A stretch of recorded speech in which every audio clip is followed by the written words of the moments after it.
Hola a todos nuevamente, vamos a continuar con nuestro curso de Python. Esta ocasión toca hablar un poco sobre los sets. Entonces, como habíamos visto en videos anteriores, los sets son objetos tipo secuencia. Y como habíamos mencionado en videos anteriores, los podemos distinguir porque utilizan llaves, ¿verdad? Vamos a definir una variable que le vamos a llamar x y entonces comenzamos y finalizamos con llaves. Dentro de las llaves podemos colocar los elementos que van a estar dentro de este set. Entonces vamos a comenzar a ponerle nombres. Por ejemplo, vamos a poner José, Raúl, Eric. Este es un set, ¿verdad? ¿Cómo podemos comprobar que efectivamente es un set? Pues simplemente aquí le podemos decir a Python que nos imprima el tipo de x, ¿verdad? Entonces ejecutamos este código con el botón verde ejecutar y efectivamente me está diciendo que es un set. Aparte le puedo pedir a Python que imprima pues precisamente este objeto que se llama x, ¿verdad? Lo ejecuto con el botón verde y efectivamente me muestra los elementos que están dentro del set que se llama x. Entonces, como habíamos comentado en videos anteriores, los sets son objetos tipo secuencia cuyos elementos o ítems no están ordenados, ¿verdad? Entonces no puedo acceder directamente a ellos nombrándoles a través de una posición. Es decir, yo no puedo decirle a Python, voy a comentar esta línea de código, yo no puedo decirle a Python que acceda a la posición 0, porque si yo ejecuto esto, obviamente me va a marcar un error. ¿Por qué? Porque los elementos o ítems que están dentro del set no están ordenados a diferencia de una lista, ¿verdad? Si este objeto fuera una lista, entonces José estaría en la posición 0, Raúl en la posición 1 y Eric en la posición 2. Por lo tanto, no puedo acceder a los ítems de esta manera. ¿Cómo lo puedo hacer? Pues lo podría hacer, por ejemplo, a través de un bucle for. Por ejemplo, aquí abajo le puedo poner for i in x print i. Estos bucles más adelante los vamos a ver con más detalle. Si yo ejecuto esto, ahora sí accede a cada uno de los elementos que se encuentran dentro de este set, ¿verdad? A modo recordatorio, volvemos a repasar y decir: los ítems dentro de un set no se encuentran ordenados, de tal forma que yo no puedo acceder a los elementos del set a través de ciertas posiciones. ¿Qué más podemos hacer con un set? Vamos a cerrar esta celda y entonces vamos a definir otra vez un set que le vamos a llamar x y de igual forma va a tener nombres. Vamos a ponerle Pepe, vamos a ponerle Poncho y vamos a ponerle Chuy. ¿Qué puedo hacer, por ejemplo, con esto? Pues yo podría agregarle ítems a este set. ¿Cómo lo puedo hacer? Pues lo puedo hacer a través del método add.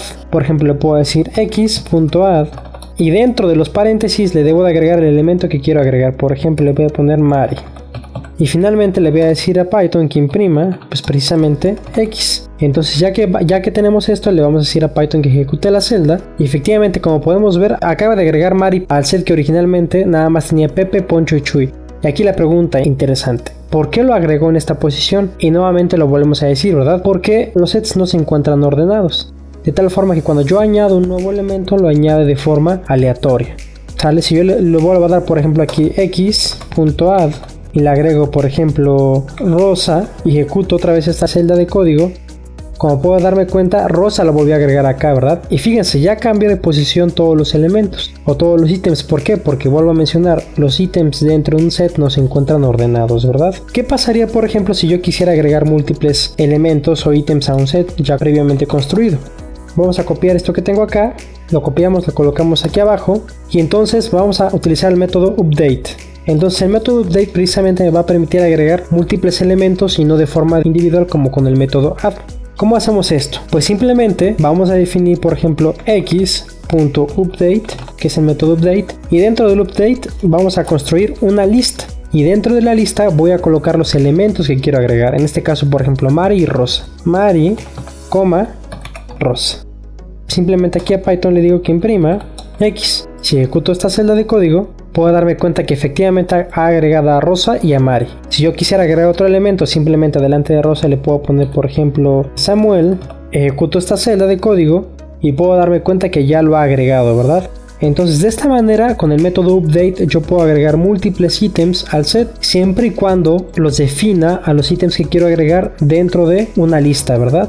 ¿Qué puedo haber hecho? Puedo haber precisamente definido la lista dentro del método update, o simplemente puedo haber puesto y igual, y esto que está aquí adentro simplemente ponerlo aquí, ¿verdad? Y entonces decirle a Python que agrega a x los elementos de la lista y. Ejecuto esto y es exactamente lo mismo, como podemos ver, ¿verdad? Además le podemos preguntar a Python por la longitud de un set, de igual forma como lo hacemos con una lista o con una tupla, por ejemplo. Le puedo decir: Python, imprímeme o muéstrame por favor la longitud del elemento set que lleva nombre x. Ejecuto esta celda y efectivamente me va a decir que hay 6 elementos, ¿verdad? Entonces, ¿qué más podemos hacer? Pues podemos, además de añadir ítems a un set ya previamente definido, los podemos eliminar también. Vamos a copiar esto acá y vamos a utilizar el método remove. Por ejemplo, le podemos decir x.remove,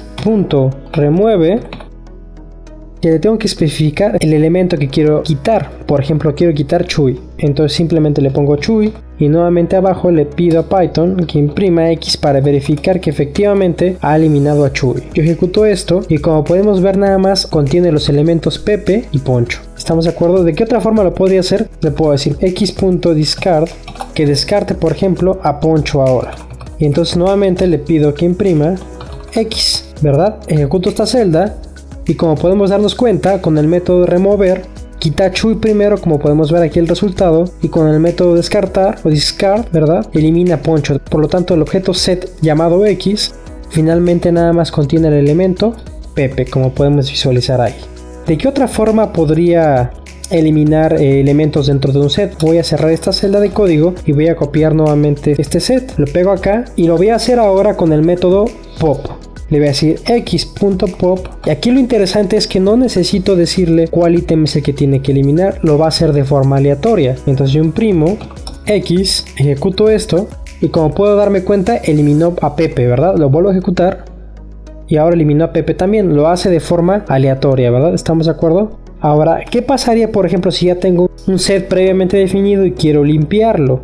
Por ejemplo, también le puedo decir entonces a Python x.clear, ¿verdad?, para que elimine todos los elementos y simplemente le pido que imprima nuevamente X.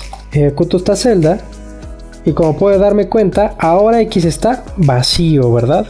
¿Por qué? Porque con el método clear ya ha eliminado todos los ítems que se encuentran dentro de este set.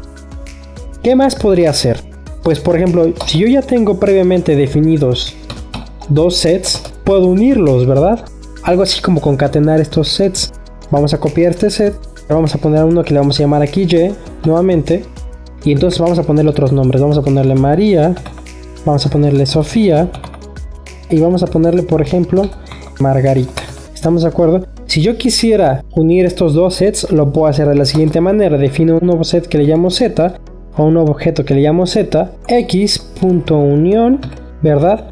Y dentro del argumento de unión vamos a ponerle Y, de tal forma que le vamos a decir a Python finalmente que me imprima Z. Entonces ejecutamos esta celda y como puedo darme cuenta, ha añadido al set Y, ¿verdad?, pero de forma desordenada. ¿Estamos de acuerdo? Lo ha hecho de forma desordenada porque precisamente, vuelvo a recordar o vuelvo a mencionarles, los elementos que se encuentran dentro de un set no están ordenados. También, por ejemplo, podría construir un set a partir de otro objeto, ¿verdad? Por ejemplo, una tupla o una lista, con el constructor set, ¿verdad? Y cerramos esta celda y entonces vamos a decirle a Python que quiero que construya un objeto que se llame X, que sea una tupla que contenga los elementos 1, 2, 3, 4, 5. Y entonces aquí le puedo preguntar a Python por el tipo del objeto X. Lo corro y puedo ver efectivamente que es una tupla, ¿verdad? Entonces aquí le puedo decir, ok, construye un objeto que se llame Y mayúscula, pero que sea un set construido a partir de X. Y para verificar esto le voy a decir que imprima el tipo de Y, ¿verdad? Ejecutamos esta celda y como puedo darme cuenta, al inicio el objeto X es una tupla, pero cuando utilizo el constructor set, ya ha convertido el objeto X en un set precisamente, el cual se lo ha asignado a la variable Y. ¿Qué otros métodos puedo hacer? Por ejemplo, podría copiar un set. Por ejemplo, supongamos, vamos a copiar esto que está acá, todo esto lo pegamos aquí, y entonces vamos a construir un set que se va a llamar W, que va a ser simplemente z.copy, y que imprima simplemente W. Entonces con el método copy estoy literal copiando el set Z y se lo está asignando a W. Ejecutamos esta celda y como puedo darme cuenta, W es una copia idéntica del set Z, ¿verdad? ¿Qué otro método podría utilizar? Pues hay algunos métodos muy interesantes. Por ejemplo, podría utilizar el método difference para que Python me muestre los elementos que se encuentran en un cierto set pero que no se encuentran en otro. Por ejemplo, copiamos nuevamente esto, que sería X, y aquí abajo vamos a definir Y, y entonces aquí por ejemplo le vamos a poner Pepe, Raúl, y le ponemos por ejemplo Jesús. Entonces aquí construyo, por ejemplo, un nuevo set que le llamo z, que simplemente sea x.difference de quién, de y, y simplemente le digo a Python que me imprima z. Y como puedo darme cuenta, me está mostrando a Poncho y a Chuy, los elementos que se encuentran en X, pero que no se encuentran en Y. Pepe sí se encuentra en Y, por lo tanto el nuevo set Z no contiene al ítem Pepe, porque Pepe sí se encuentra en Y, más Poncho y Chuy se encuentran en X, pero no se encuentran en Y. Por ejemplo, si yo aquí cambiara Jesús por Chuy, ustedes ya podrían saber qué es lo que me va a mostrar cuando ejecute esto, ¿verdad? El set Z contiene nada más a Poncho, ¿verdad? Porque Poncho es un ítem que se encuentra en el set X, pero que no se encuentra en el set Y. ¿Estamos de acuerdo? Nos está mostrando la diferencia de los elementos que se encuentran en el set X, pero que no se encuentran en el set Y. ¿Qué otro método podría utilizar? Pues podría utilizar el método intersection. Como su nombre lo dice, pues precisamente me permite saber los elementos que existen tanto en un set como en otro, ¿verdad? El elemento de intersección, ¿verdad? Por ejemplo, vamos a copiar esto. Copiamos todo, es más, copiamos todo esto para no volverlo a escribir. Y entonces aquí en lugar de difference vamos a ponerle intersection, ¿verdad? Repito, este método me va a mostrar los elementos que existen en X y que también existen en Y. Entonces ustedes pueden darse cuenta cuáles ya son los elementos que me va a mostrar, ¿verdad? Obviamente me va a mostrar Pepe y Chuy. ¿Por qué? Porque Pepe y Chuy son ítems que se encuentran en el set X, como podemos ver aquí claramente, y que además también se encuentran en el set Y. ¿Estamos de acuerdo? Entonces esto sería todo para hablar sobre sets. En los siguientes videos o en el siguiente video vamos a hablar un poco más a detalle sobre los diccionarios. Espero que este video les haya gustado. Espero que les sea de ayuda. Como ustedes ya pueden darse cuenta, podemos trabajar con distintos objetos tipo secuencias que ya nos permiten almacenar pues una gran cantidad de datos, ¿verdad? Datos tipo entero, punto flotante, booleanos, cadenas, etc. De tal forma que en estos sets también podría almacenar otros objetos, ¿verdad? No nada más cadenas, podría haber también puesto números de punto entero, de punto flotante, de booleanos y demás. ¿Estamos de acuerdo? En el siguiente video, repito, vamos a hablar un poco más a detalle sobre diccionarios. Hasta pronto.